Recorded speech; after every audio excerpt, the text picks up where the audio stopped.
Next बेटा, आपको कल तक सारे क्वांटम नंबर्स पता चल चुके थे।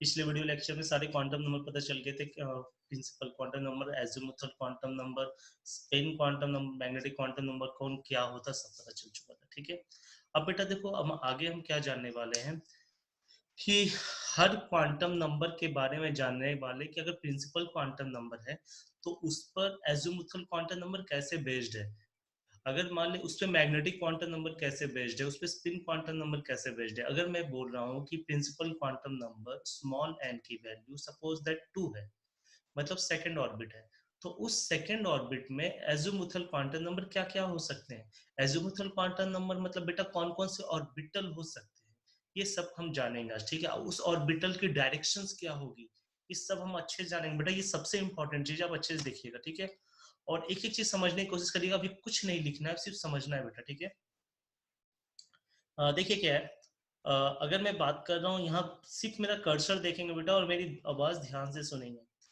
ये स्मॉल एन है बेटा आपका प्रिंसिपल क्वांटम नंबर, ये स्मॉल एल है azimuthal quantum number, small M magnetic quantum number है। ठीक है, अब बेटा अगर स्मॉल एन की वैल्यू 1 है मतलब वो फर्स्ट ऑर्बिट है, सोसाइटी फर्स्ट है। ठीक है, तो बेटा सोसाइटी जब फर्स्ट है तो एल की वैल्यू बेटा क्या था, n-1। एल की वैल्यू थी n-1, तो 1 - 1 क्या हो गया बेटा, 0। तो उस केस में फर्स्ट क्वांटम नंबर जब ऑर्बिट जब n = 1 है, प्रिंसिपल क्वांटम नंबर 1 है, तो एजीमुथल क्वांटम नंबर की वैल्यू हो जाएगी 0। ठीक है बेटा, और बेटा याद करिए मैग्नेटिक क्वांटम नंबर की वैल्यू थी 12+1, क्या थी 12+1। ठीक है, अब बेटा इसको थोड़ा समझिएगा, यहाँ आपको कंफ्यूजन होने के चांसेस है। मैग्नेटिक क्वांटम नंबर की वैल्यू थी 12+1, तो वहां पर अगर एल की वैल्यू हमने 0 डाला बेटा, एल की वैल्यू 0 डालोगे तो 2 × 0+1 क्या हो जाएगा, 1। तो एम की वैल्यू होगी 1 और वो वैल्यू बेटा होगी 0। बेटा ये इसका मतलब क्या हुआ, जैसे देखो अगर मैं बोल रहा हूँ कि किसी का नाम ए है, ठीक है, और उसका रोमन अंक है, या किसी का नाम है ए, ठीक है, और उसको न्यूमेरिकल वैल्यू दे दिए 1, तो हम बोलेंगे उसका न्यूमेरिकल वैल्यू 1 है बट उसका नाम है ए। जस्ट लाइक दैट बेटा, कि अगर एजीमुथल क्वांटम नंबर एल की वैल्यू 0 होती है तो उस केस में एम की value according to the formula 12+1, M की वैल्यू आती है 1। एक वैल्यू आएगी और वो वैल्यू कौन सी होगी, वो वैल्यू होगी 0। ठीक है बेटा, वो वैल्यू होगी 0। अब बेटा इसको भी आपको एक मिनट और समझ में आएगा बेटर, आप सेकंड ऑर्बिट आते हैं पहले, सेकंड ऑर्बिट से आप कंपेयर कर पाओगे। ठीक है, अब बेटा देखो सेकंड ऑर्बिट देखो, अगर n की वैल्यू 2 है बेटा, समझ में आया, n की वैल्यू 2 है, तो उस केस में l की वैल्यू क्या हो जाएगी, चलो देखते बेटा, मैं आपको चैट करके भी बता रहा हूँ, आप समझते जाएंगे। ठीक है, देखिए बेटा, अगर स्मॉल n की वैल्यू है 2 आपकी, ठीक है, तो बेटा n की जो वैल्यू होती थी वो होती थी l-1। ठीक है, लेकिन बेटा दिस इज द रेंज, ये होता था रेंज, कि n की वैल्यू कहां से जाएगी, n की वैल्यू होगी 0 से l-1, मतलब सॉरी l बेटा l=n-1 ये होती थी। ठीक है, ओके, अब यहाँ n की वैल्यू बेटा अगर हम 2 डालेंगे तो l की वैल्यू क्या आएगी, 1 आएगी। l की वैल्यू क्या आ जाएगी, 1 आ जाएगी। 2 - 1, l की वैल्यू आ गई 1। ठीक है, तो बेटा ये l की वैल्यू 1 आई का मतलब ये हुआ कि l की वैल्यू 1 तक आई है, ये रेंज है बेटा, रेंज कि वैल्यू, l की वैल्यू स्टार्ट होती है 0 से, सबको पता है, कल आपको बताया था l की वैल्यू 0 होगी, एल की वैल्यू 1 हो सकती है, एल की वैल्यू 2 हो सकती है, एल की वैल्यू 3 हो सकती है, बस। एल की वैल्यू 0 एस ऑर्बिटल के लिए, एल की वैल्यू 1 पी ऑर्बिटल के लिए, एल की वैल्यू 2 डी ऑर्बिटल के लिए, एल की वैल्यू 3 एफ ऑर्बिटल के लिए। तो अगर हम बेटा हम बोल रहे हैं ना कि किसी पर्टिकुलर ऑर्बिट में अगर एल की वैल्यू 2 है तो एल की वैल्यू 2 तक जाएगी, मतलब वो 0 भी आएगी, उसमें 1 भी आएगी, उसमें 2 भी आएगी। तो वही चीज है बेटा, अब सिर्फ सेकंड ऑर्बिट की बात करेंगे, अगर हम n = 2 ले रहे हैं तो वहां l की वैल्यू आएगी 1, मतलब वो 1 तक जाएगी, मतलब उसमें 0 भी है बेटा और क्या है, 1 है। ठीक है, और बेटा देखो अगर जीरो हुआ तो जीरो किसका नाम होता है, एस ऑर्बिटल का, और अगर वन हुआ बेटा तो वन किसका नाम होता है, पी ऑर्बिटल का। ठीक है, तो अब देखिए बेटा समझिएगा, यहाँ सिर्फ सेकंड ऑर्बिट समझ लिए सारे समझ जाएगा। अगर n की वैल्यू 2 है तो इसमें l की दो वैल्यू आ रही, 0 और 1, और अगर 0 आई तो वो यहाँ देखिए वो s ऑर्बिटल होता है तो वो 2s होगा, और अगर 1 आई तो वो p ऑर्बिटल होता है वो 2p होगा। अब बेटा अब जब l की वैल्यू 1 होती है तो m की वैल्यू देखो बेटा, m की वैल्यू का फॉर्मूला मैं एक बार लिख देता हूँ, ठीक है 12 प्लस 1। अब इसमें बेटा दोनों के लिए निकालेंगे, एक बार निकालेंगे l इक्वल टू 0 के लिए। बेटा l इक्वल टू 0 में m की क्या वैल्यू आएगी, 1 आएगी, एंड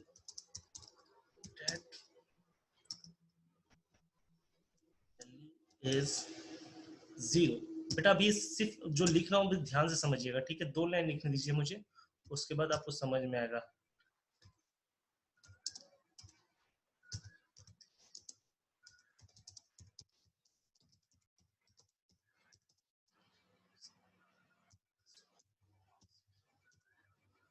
देखो बेटा अब ये आपको अच्छे समझ में आएगा। अगर बेटा एजिमुथल क्वांटम नंबर l की वैल्यू 0 है तो m की वैल्यू 1 आएगी, और वो कौन सी वैल्यू होगी, 0 होगी। अब यहाँ से मैं कर्सर देखेंगे, अगर l की वैल्यू 0 है तो m की एक वैल्यू आएगी, वो होगी 0। अब फिर से कर्सर देखेंगे, अगर l की एक वैल्यू होगी 1, l की वैल्यू होगी 1, तो m की टोटल 3 वैल्यू आएगी, 3 डायरेक्शन आएंगे। अब कौन होंगे वो, -1 0 1। तो देखो बेटा अगर l की वैल्यू 1 होगी तो m के 3 वैल्यू आएंगे, -1 0 1। तो बेटा ये चीज आपको समझ में आया, सेकंड ऑर्बिट का जो मैंने आपको बताया, ये आपको समझ में आया तो मुझे चैट करके बताइए कि अगर l की वैल्यू 0 है तो m की वैल्यू 1 होगी और वो होगी 0, और अगर l की वैल्यू 1 है तो m की 3 वैल्यू होगी और वो होगी -1 0 1। ये बेटा आपको समझ में आया क्या, मुझे चैट करके पहले रिप्लाई करिए।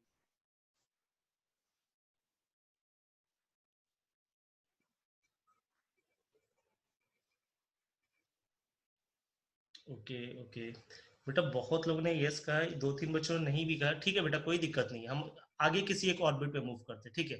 ओके ओके बेटा, ओके यस, ठीक है बेटा, यस यस बहुत आ रहा है, ठीक है, अब यहाँ ध्यान दीजिए। अगर हम बात करते हैं बेटा, अब समझिएगा अच्छे से, थर्ड ऑर्बिट की, थर्ड ऑर्बिट की मतलब स्मॉल एन इक्वल टू 3, ठीक है बेटा। मतलब बेटा अब एल की कौन कौन सी वैल्यू आ सकती है, एल की वैल्यू आ सकती है 2 तक। तो बेटा एल की वैल्यू क्या हो जाएगी थर्ड ऑर्बिट में, 3 - 1 इक्वल टू 2। तो बेटा ये 2 क्या हो जाएगा, रेंज हो जाएगा, 2 क्या हो जाएगा, रेंज हो जाएगा। अब स्टार्ट कहां से होगा, 0 भी आएगी उसमें, 1 भी आएगी और 2 भी आएगी, ठीक है। देखिए बेटा जब ये थर्ड ऑर्बिट लेते हैं तो एल की 3 वैल्यू आएगी, 0 भी आएगी, 1 भी आएगी, 2 भी आएगी, 2 तक आई है। जब 2 तक आई तो 0 से स्टार्ट होगी। अब बेटा देखो फिर से समझो, एल की वैल्यू 0 मतलब एम की एक वैल्यू होगी, वो होगी 0। एल की वैल्यू 1 मतलब एम की 3 वैल्यू होगी, -1 0 1। और अगर एल की दो वैल्यू होगी बेटा, एल की दो वैल्यू होगी तो 12 प्लस 1 के हिसाब से कितने वैल्यू आने वाले, 5 वैल्यू। 2l प्लस 1 के हिसाब से बेटा m की वैल्यू आएगी टोटल, टोटल, ठीक है।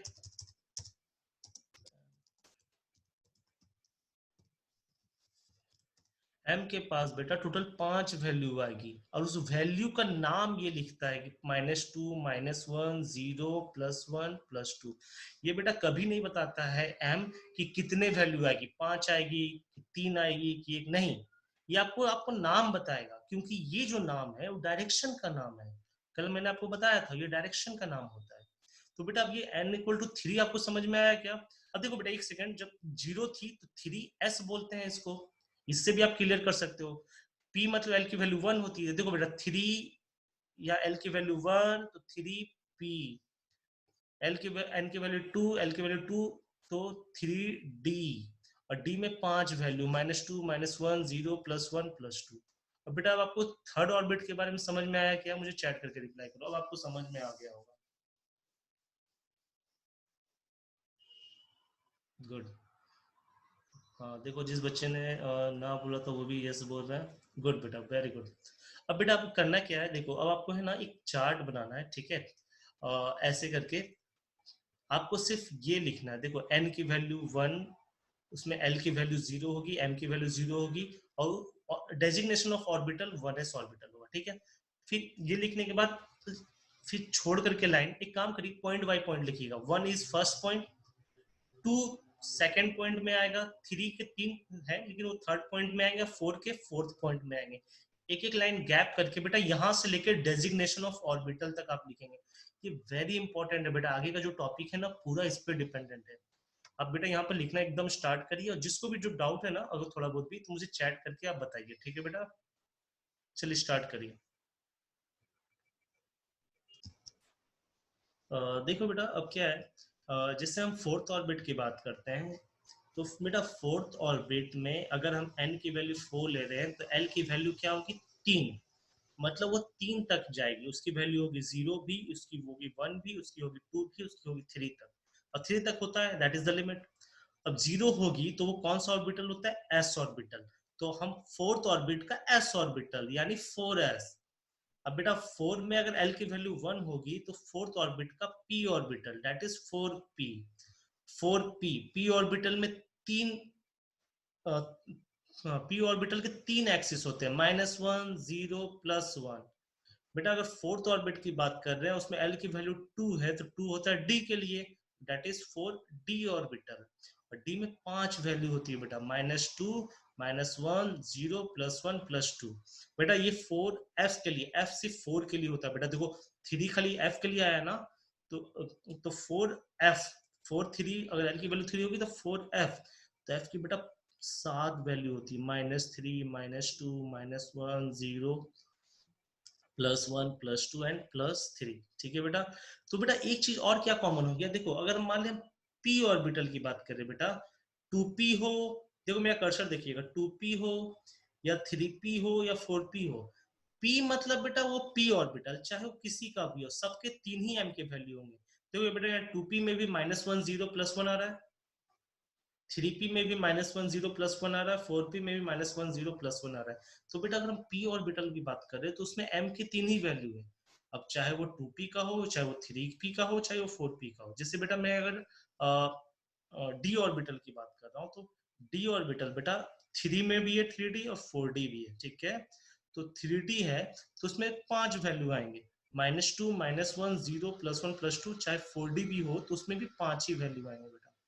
ये आई थिंक आपको समझ में आया ना कि मैं आपको क्या बताना चाह रहा था। ओके, अब बेटा नेक्स्ट देखिए, ये जो नंबर ऑफ ऑर्बिटल इन सबसे लिखा है ये क्या है समझते हैं, ठीक है। तो लिखना नहीं था, बस समझते हैं। बेटा ये m की वैल्यू को देख के आप बता सकते हो कि उस ऑर्बिट में कितने ऑर्बिटल है। बात समझ में आ रहा है, उस ऑर्बिट में कितने ऑर्बिटल है, उस सोसाइटी में कितने बिल्डिंग है। जैसे देखो फर्स्ट ऑर्बिट है, फर्स्ट ऑर्बिट और एल की वैल्यू 0, मतलब एक ऑर्बिटल। सेकेंड ऑर्बिट एल की वैल्यू 0, मतलब एक ऑर्बिटल। देखो एम की वैल्यू 0। सेकेंड ऑर्बिट एल की वैल्यू 1, जिसमें एम की 3 वैल्यू आ रही, 3 वैल्यू आ रही मतलब 3 बिल्डिंग आएंगे, 3 बिल्डिंग है, देखो 3 है, 3 ऑर्बिटल है, ठीक है। अब कोई भी ले लो बेटा, जैसे मेरा ये कर्सर में यहाँ 4 रख दिया, ठीक है। 4, एल की वैल्यू 0, एम की क्या वैल्यू आएगी, 0 आएगी, 0 मतलब एक आई, तो एक ऑर्बिटल। बेटा यहाँ देखो मैं लास्ट में आ रहा हूँ, एकदम लास्ट में, पहले सेकंड लास्ट आता हूँ बेटा। अगर n की वैल्यू 4 हो रही है, n की वैल्यू 4 हो रही है, तो बेटा l की 2 वैल्यू आएगी, ठीक है, 2 वैल्यू आ गई। जब 2 वैल्यू आई तो उस हिसाब से m की वैल्यू आएगी 12 + 1 से 5, -2, -1, 0, 1, 2, 5 वैल्यू आएगी, मतलब 5 ऑर्बिटल है। 4, n की वैल्यू 4, l की वैल्यू 2, मतलब 4d। 4d में 5 ऑर्बिटल है, ये है 5। 4f में 7 ऑर्बिटल है, 3d में 5 ऑर्बिटल। तो बेटा ये नंबर ऑफ ऑर्बिटल्स थे, ठीक है।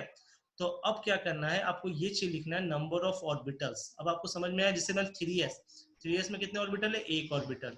3d में कितने ऑर्बिटल है, 5 ऑर्बिटल। 3d जो है जगह, उस जगह पे 5 ऑर्बिटल है। तो बेटा अब नेक्स्ट आप लिखेंगे number of orbital in subset, as it is लिखेंगे बेटा।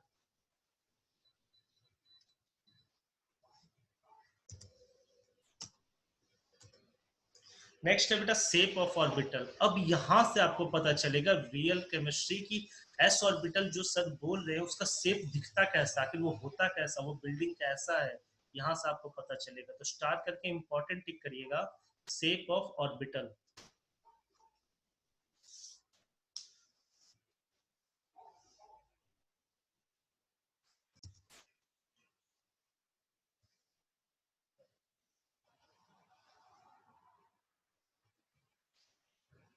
ओके बेटा, नाउ शेप ऑफ ऑर्बिटल पे आते हैं। देखो बेटा अभी सिर्फ समझना है अच्छे से, कुछ भी नहीं लिखना है, ठीक है, कुछ भी नहीं लिखना है, आप समझिएगा। एस ऑर्बिटल की बात कर रहे हैं बेटा। देखो एस ऑर्बिटल,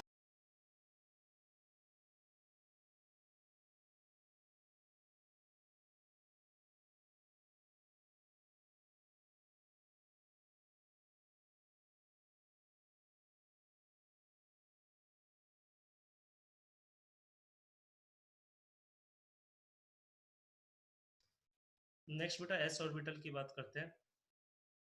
एस ऑर्बिटल बेटा समझते हैं उसका शेप क्या होता है इसके बारे में। For S orbital L equal to zero, इसकी एल की वैल्यू जीरो होती है और एम की एक वैल्यू होती है जिसका नाम होता है जीरो, ठीक है। So s orbital have only one unit directional orientation.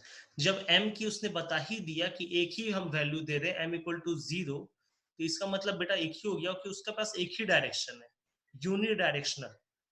Unidirectional orientation, orientation मतलब वही डायरेक्शन, यूनिडायरेक्शनल एक तरफ डायरेक्शन है। अब उस एक डायरेक्शन है, उसका डायरेक्शन क्या होगा बेटा, एस ऑर्बिटल का गोल। देखो बेटा जैसे एक बॉल है, ठीक है, तो एक बॉल रहेगा तो मैं बोलूंगा बताओ इस बॉल का डायरेक्शन क्या है। तो बेटा गोल बॉल का कोई डायरेक्शन नहीं होता, उसमें एक्स एक्सिस भी इन्वॉल्व होते हैं, उसमें वाई एक्सिस भी इन्वॉल्व होते हैं, उसमें जेड एक्सिस भी इन्वॉल्व होते हैं। जैसे मेरा कर्सर देखिए बेटा कि ये एक्स एक्सिस भी है, उसमें वाई भी है, जेड भी है, तो गोल का तो कोई डायरेक्शन नहीं होता है। तो इसलिए आपको एम क्या किया, एस को कोई डायरेक्शन नहीं दिया। क्यों? क्योंकि एस खुद ही बोल दिया हम गोल है, तो भाई गोल में तो कोई डायरेक्शन नहीं होता है। तो एम बोला ठीक है तुम्हारे पास एक ही डायरेक्शन होगा, that is M equal to zero, मतलब कोई डायरेक्शन नहीं, अनडायरेक्शनल, ठीक है। तो एस ऑर्बिटल कैसा था आज के बाद याद रखिएगा, गोल है और इसके पास कोई पर्टिकुलर एक्सिस नहीं होता है, ठीक है। okay. अब बेटा इसमें क्या लिखा हुआ है कि the probability of finding of electron is same in all direction. इसका मतलब ये हुआ बेटा, देखो मेरा कर्सर, आप इधर आ जाओ, सेंटर पे आ जाओ, कॉर्नर में आ जाओ, कहीं पर भी आ जाओ एस ऑर्बिटल में, तो सब इलेक्ट्रॉन्स कहीं भी आपको मिल सकता, कुछ पता नहीं है। बात समझ में आ रहा है? मतलब आप एक पर्टिकुलर बिल्डिंग में चले गए, तो उस बिल्डिंग में अगर कोई पर्सन है तो ऊपर नीचे कहीं भी जा सकता, आपको पता नहीं है, तो उस बिल्डिंग में होगा ये पक्का है, कहीं भी हो सकता है। Just like that S orbital में कहीं भी आपको पाया जा सकता है, ठीक है। अब बेटा देखो जैसे प्रीवियस स्लाइड में जो था 1s 2s 3s 4s, इसका मतलब क्या हुआ हम समझते हैं। सर 1s का मतलब क्या हुआ, वो भी s बता रहा है, 2s में भी s बता, तो 1s और 2s में क्या अंतर है। तो बेटा मेन अंतर ये है कि वो बताता साइज, 1s छोटा ऑर्बिटल होगा, 2s बड़ा ऑर्बिटल होगा, 3s और भी बड़ा होगा, होगा सबके सब s, होंगे सबके सब गोल, जैसे होता है ना छोटा बॉल फिर फुटबॉल फिर बड़े बॉल, उसी तरह से 1s छोटा ऑर्बिटल होगा, 2s उससे बड़ा ऑर्बिटल होगा, 3s उससे बड़ा ऑर्बिटल होगा, 4s उससे ज्यादा बड़ा ऑर्बिटल होगा। तो बेटा बताया था कि जब बड़ा ऑर्बिटल होगा तो उसकी एनर्जी भी ज्यादा होगी, तो वही सेकंड पॉइंट है, the size and the energy of s orbital with increasing n will be 1s से ज्यादा 2s, 2s से ज्यादा 3s, 3s से ज्यादा 4s। तो बेटा ये फर्स्ट और सेकंड पॉइंट आप लिखेंगे और उसके बाद ये डायग्राम बनाएंगे, ये जो मेरा कर्सर है ना ये डायग्राम बनाएंगे, सिर्फ फर्स्ट पॉइंट सेकंड पॉइंट और ये डायग्राम बनाएंगे, ठीक है बेटा, कंटिन्यू करिए। नेक्स्ट बेटा शेप ऑफ पी ऑर्बिटल की बात कर रहे हैं, ठीक है। पी ऑर्बिटल बेटा देखो, पी ऑर्बिटल में एल की क्या वैल्यू होती है, वन, ठीक, कोई दिक्कत नहीं। उसने m की तीन वैल्यू दी है, +1 0 -1, means there are three P orbital, तीन अलग अलग डायरेक्शन में होगा, तो तीन पी ऑर्बिटल बनेंगे, जिसको सिंबलाइज कैसे करते हैं बेटा, दिस वन। देखो तो शेप ऑफ पी ऑर्बिटल को आज के बाद हम बोलेंगे डम्बल। देखो बेटा ये डम्बल है, ठीक है, ये जो है ना ऐसे बनाया हुआ है ना, इसको हम बोलते हैं डम्बल। आज के बाद बोलना पी ऑर्बिटल का नाम क्या है, डम्बल। इन विच, इसमें बेटा देखो दो लोब्स होते हैं। लोब्स का मतलब बेटा देखो, एक ऊपर जो दिख रहा है ना, इसको हम बोलते हैं लोब्स, नीचे जो दिख रहा है इसको हम बोलते हैं लोब्स। तो ये पी ऑर्बिटल डंबल शेप का, जिसमें दो लोब्स हैं, एक ऊपर भी लोब्स हैं और एक नीचे भी लोब्स हैं, ठीक है, two lobes on opposite side separated by nodal plane. बेटा नोडल प्लेन क्या अभी रहने दो, अभी आपको नहीं समझ में आएगा, बट ये समझना है पी ऑर्बिटल का शेप का नाम है डंबल, जिसमें एक ऊपर लोब्स होते हैं और एक नीचे लोब्स होते हैं, ठीक है। अब पी के देखो डायरेक्शन बेटा समझने की कोशिश करिएगा। ये बेटा देखो लोब्स जो है ना किस डायरेक्शन में है, ये कौन सा हॉरिजॉन्टल एक्सिस होता है, एक्स एक्सिस। तो ये है पी एक्स। ये बेटा देखो वाई में है ना ये, तो इसको हम बोल देंगे पी वाई। और ऊपर को अगर मैंने जेड माना है, तो लोब्स अगर ऊपर और नीचे हैं जेड में, तो बोलेंगे पी जेड। तो बेटा समझिए एक चीज, क्या मैं आपको चैट में बता रहा हूं कि अगर मान ले P के 3 ऑर्बिटल हैं, तो एक हो जाएंगे px, एक हो जाएंगे py और एक हो जाएंगे pz। बात समझ में आया? px, py, pz, यही 3 ऑर्बिटल है, जिसमें से किसी एक का नाम है +1। जैसे मान ले px को मैंने बेटा, px एक ऑर्बिटल है, ठीक है। अब न्यूमेरिकली इसको क्या बोलेंगे, small m equal to +1। P Y एक ऑर्बिटल है जिसका न्यूमेरिकली वैल्यू है m इक्वल टू 0, और एक पी जेड ऑर्बिटल है जहां उसकी वैल्यू है m इक्वल टू -1, ठीक है बेटा। तो ये 3 ऑर्बिटल हो गए पी के, P X, P Y, P Z, जिसमें न्यूमेरिकल वैल्यू +1, 0, -1। तो अभी बेटा आप तीनों ऑर्बिटल का डायग्राम बहुत अच्छे से बनाएंगे, और यही सब बेटा आगे में जाके यूज में आने वाले, ठीक है। तो बेटा इसको आराम से बनाइए, आराम से लिखना स्टार्ट करेंगे, और जिसको भी डाउट रहा वो पूछेंगे।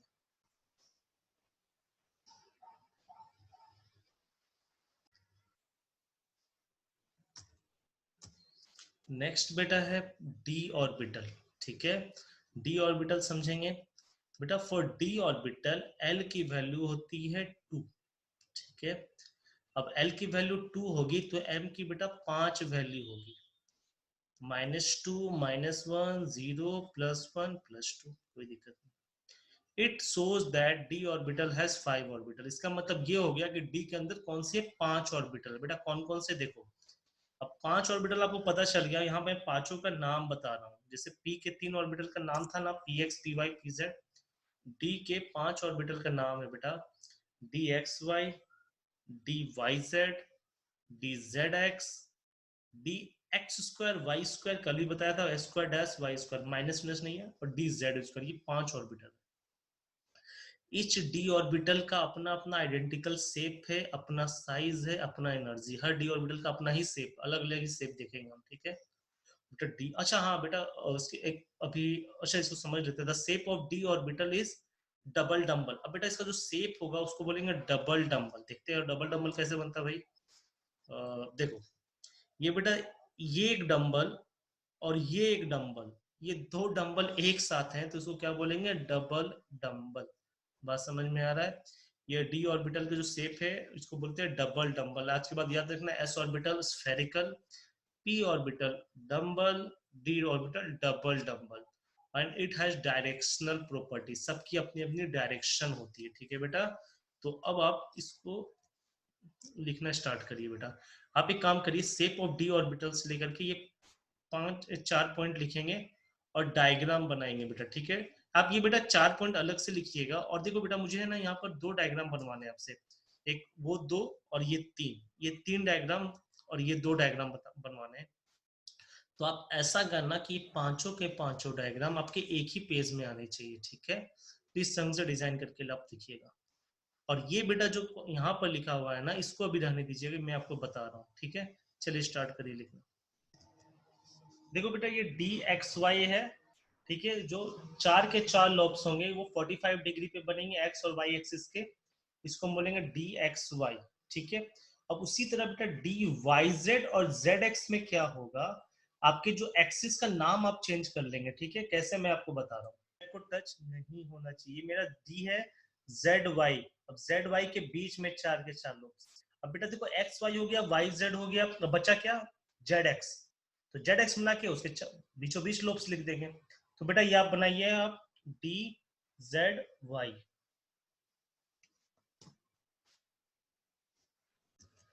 देखो बेटा ये था आपका D X square Y square, मतलब चार के चार लोब्स आपके एक्सिस में थे, ठीक है।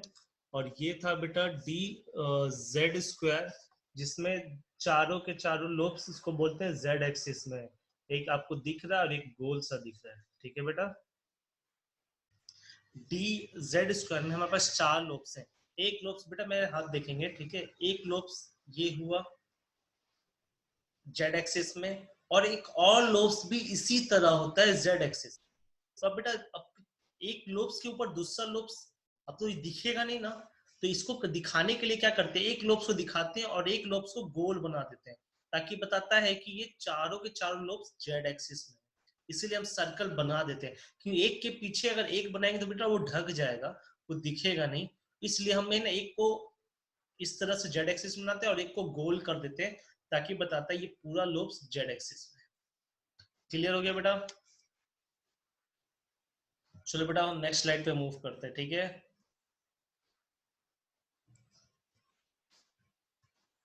अब बेटा देखो एफ ऑर्बिटल है, एफ ऑर्बिटल में एल की थी वैल्यू होती है 3, ठीक है। अच्छा एक सेकंड बेटा, आप एक काम करो, अब आपको क्या करना है बेटा, देखो ये लिखना है, ठीक है। डी ऑर्बिटल बेटा 5 ऑर्बिटल होते हैं ना, देखो D X Y, Y Z, Z X यहाँ लिख दिया है, X square Y square Z square, ठीक है। और इसमें ये दो दो, हर ऑर्बिटल में दो दो ऊपर एरो नीचे एरो बनाया है, ये इलेक्ट्रॉन, ये आप लिख लीजिए कि मैं अभी आपको आगे बताऊंगा कि ये है क्या। अभी डी ऑर्बिटल ही चल रहा है, तो इसमें लिखिए D orbital can accommodate maximum number of 10 electron, और ये एज इट इज आप बना लीजिए। देखो बेटा जो एफ ऑर्बिटल है, एफ ऑर्बिटल में एल की 3 वैल्यू होती है और एम की टोटल 7 डिफाइंड वैल्यू होती है। This 7 value are the name of the direction of F orbital, that is from -3 -2 -1 0 +1 +2 +3। अब बेटा देखो एफ ऑर्बिटल का डायग्राम बनाना बहुत टफ है।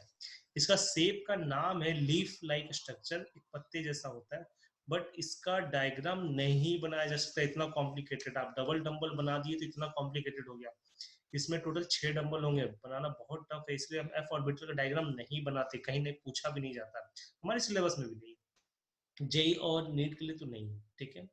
तो अब एफ ऑर्बिटल बेटा 7 है, देखो 1 2 3 4 5 6 7, 7 ऑर्बिटल है। आप बेटा क्या करेंगे, देखो इसका नाम जैसे देखो मैं क्या बता रहा हूँ, जैसे बेटा देखो ये डी एक्स वाई था ना, डी एक्स वाई के साथ ऊपर में एक काम करो बेटा, मैं जैसे बेटा यहाँ पर आपका जो ऑर्बिटल है का यहाँ पर होगा आपका -3 -2 -1 0 1 2 3, ये नाम होंगे ऑर्बिटल के, ठीक है। लेकिन एफ ऑर्बिटल के एफ का ये कौन सा, ये डिफाइंड नहीं है, तो इसको बेटा एज इट इज लिख लीजिए। एस ऑर्बिटल में 2 इलेक्ट्रॉन थे, एक बॉक्स में 2 इलेक्ट्रॉन। पी ऑर्बिटल में टोटल 6 इलेक्ट्रॉन थे, एक बॉक्स में 2 2 2 6 इलेक्ट्रॉन। डी ऑर्बिटल में 10 इलेक्ट्रॉन थे, 5 बॉक्स थे 2 2 2 करके। एफ ऑर्बिटल में टोटल 14 इलेक्ट्रॉन थे, 2 2 2 2 करके 14 इलेक्ट्रॉन थे, ठीक है बेटा। अब चलो हम आगे मूव करते हैं। यहाँ तक बेटा कोई डाउट है तो आप पूछ लीजिए, क्योंकि ये अभी तक सबसे बेसिक चीज मैंने आपको बताया, किसी को कोई भी डाउट है बेटा तो आप आपसे पूछिए चैट करके, मैं आपको 2 मिनट का टाइम दे रहा हूँ। देखो बेटा अब हम इलेक्ट्रॉनिक कॉन्फ़िगरेशन में क्या सीख रहे हैं कि हर एटम में इलेक्ट्रॉन किस तरह से अरेंज होता है, ठीक है। जैसे कि अगर हम बात कर रहे हैं कार्बन एटम, तो कार्बन एटम में 6 इलेक्ट्रॉन है, तो 6 इलेक्ट्रॉन वो कहाँ पर होते हैं वो हम देखेंगे। अगर मैं बात कर रहा हूँ सपोज दैट कि सोडियम एटम है, तो सोडियम एटम में बेटा 11 इलेक्ट्रॉन होते हैं, ठीक है। तो वो 11 इलेक्ट्रॉन सोडियम में कहाँ पर होते हैं, तो यही चीज हम बेटा सीखने वाले हैं। तो आज मैं आपको सिर्फ इसका डेफिनेशन बता रहा हूँ, तो आप इलेक्ट्रॉनिक कॉन्फ़िगरेशन का डेफिनेशन लिखेंगे बेटा, लिखना स्टार्ट करिए, मैं आपको बता रहा हूँ, आप लिखना स्टार्ट करेंगे, ठीक है। लिखो atomic structure explain, atomic structure sorry electronic configuration explain the arrangement of electron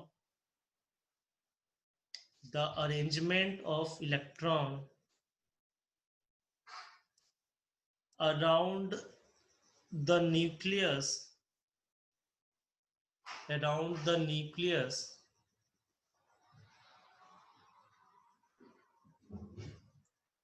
electronic configuration explain the arrangement of electrons around the nucleus of an atom.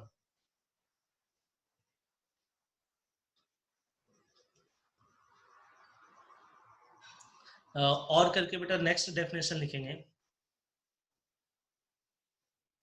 Electronic configuration of an element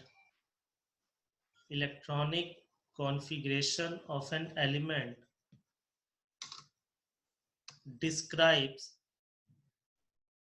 electronic configuration of an element, आराम से लिखेंगे बेटा, writing अच्छे से बना के, electronic configuration of an element describes how electrons are distributed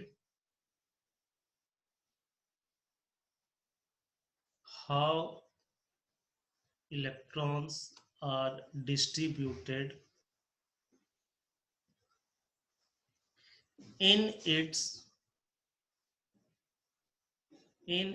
atomic orbital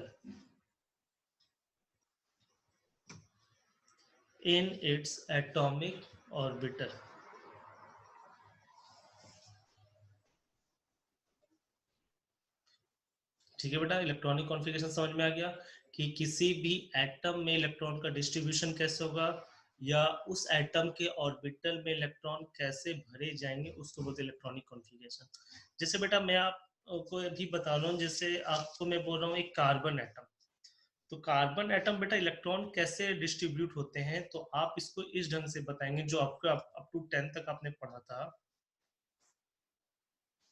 कि carbon atom है तो उसमें इलेक्ट्रॉन का जो डिस्ट्रीब्यूशन होगा वो 2,4 होगा। आई थिंक ये सबको पता होगा। ये बेटा अगर पता है तो मुझे रिप्लाई करिए, फिर मैं आगे बढ़ता हूँ। ठीक है, वाह गुड। अब देखो बेटा क्या है कि जो आप ये पढ़ते थे 2,4, तो यहाँ से ये नहीं पता चला कि एटम के अंदर s ऑर्बिटल में है या p ऑर्बिटल में है या d ऑर्बिटल। सब ऑर्बिटल तो एटम के अंदर ही होते हैं, तो किस ऑर्बिटल में इलेक्ट्रॉन है ये हमें अभी 10th में नहीं पता चला था। सिर्फ हमें ये पता था 6 इलेक्ट्रॉन को 2 और 4 में अरेंज किया हुआ है, लेकिन किस ऑर्बिटल में कितने अरेंज किए हुए, p में कितने हैं, s में कितने हैं, ये सारी चीज की जानकारी हम यहाँ इलेक्ट्रॉनिक कॉन्फ़िगरेशन में नेक्स्ट क्लास में पढ़ेंगे। ठीक है बेटा, तो यहाँ तक बेटा आई थिंक आपको सबको समझ